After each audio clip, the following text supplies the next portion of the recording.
ज्या पद्धतीने आईने म्हणजे लहानपणापासून आम्ही बघत आलोय की खूप कष्ट करून जे शाळा आणि घर सांभाळले त्याबद्दल फक्त आईला धन्यवाद एवढंच म्हणू शकतो आम्ही। सर्वांना नमस्कार आणि आल्याबद्दल खूप खूप धन्यवाद। आईबद्दल एवढं सांगायचं की आईने ज्या परिस्थितीमध्ये नोकरी करून आम्हाला वाढवलं, म्हणजे बहुतेक आजकाल स्त्रियांचं कसं असतं की वर्क लाईफ बॅलन्स होत नाही, लहान मुलांकडे दुर्लक्ष होतं, पण ते आम्हाला रिझन कधी भेटलं नाही की कधी कामाचा लोड आम्ही आधी कधी घरामध्ये अनुभवला नाही की तिकडे शाळेमध्ये खूप लोड आहे तर लेकरांना जास्त त्याचा प्रभाव पडेल, परिणाम होईल, असं कधीच आम्हाला आईने जाणवून दिलं नाही।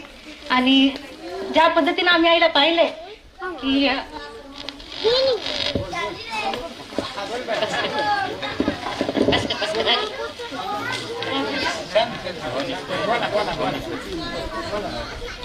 की ज्या पद्धतीने आईने म्हणजे लहानपणापासून आम्ही बघत आलोय की खूप कष्ट करून जे शाळा आणि घर सांभाळले त्याबद्दल फक्त आईला धन्यवाद एवढंच म्हणू शकतो आम्ही, आणि बस याची जाणीव राहील इतकंच।